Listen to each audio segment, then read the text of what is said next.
বানাবো ঝিঙে আলু পোস্ত। সব রেডি আছে। পোস্ত, চালমগজ আর কাঁচা লঙ্কা দিয়ে বেটে নিয়েছি। এবার কড়াইতে সরষের তেল দিব,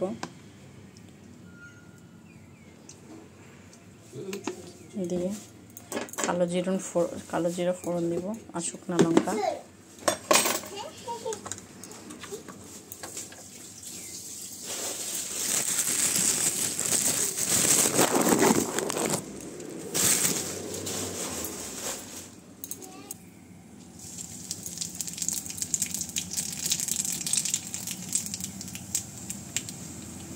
এবার ফোড়নটা পুড়ে গেলে তারপর আলু দিব।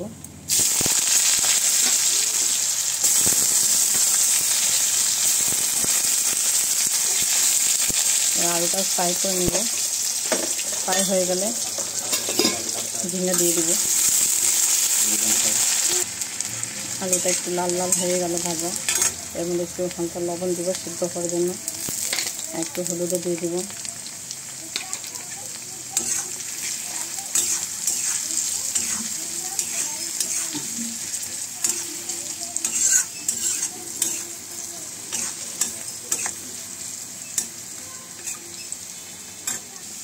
আলু ভালো ফ্রাই হয়ে গেছে, ঝিঙে দিয়ে দেবো।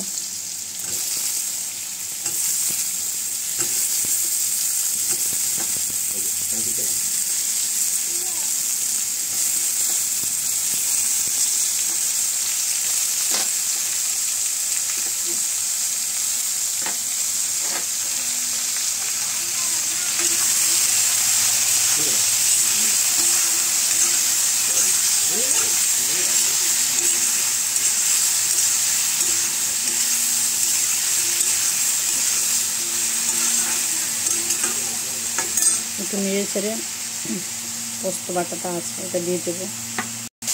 এবার এটার মধ্যে পোস্ত, চালমগজ আর কাঁচা লঙ্কা বাটা দিয়ে দিলাম। দিয়ে ভালো করে নেড়ে ছেড়ে ভাজে নিব একটু।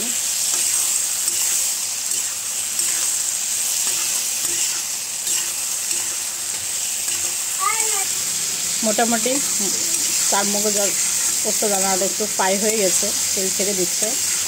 এখন এটার মধ্যে একটু হালকা জল দিয়ে দিব। জল দেওয়ার পরে তখন একটু আলুটা সিদ্ধ হয়ে যাবে। এমনি মোটামুটি আলু সিদ্ধ হয়ে গেছে। এখন একটু হালকা জল দিব, জল দিয়ে ফুটবে। তারপরে লাস্টে বন্ধ করার পরে একটু হালকা সরষের তেল দিয়ে দেবো। তাতে গরম ভাতের সঙ্গে খেতে ভালো লাগবে, টেস্ট লাগবে। একবার বানিয়ে দেখতে পারেন।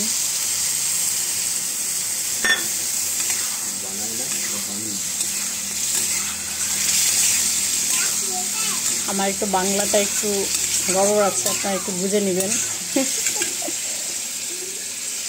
বাস এটা হয়ে গেছে মোটামুটি।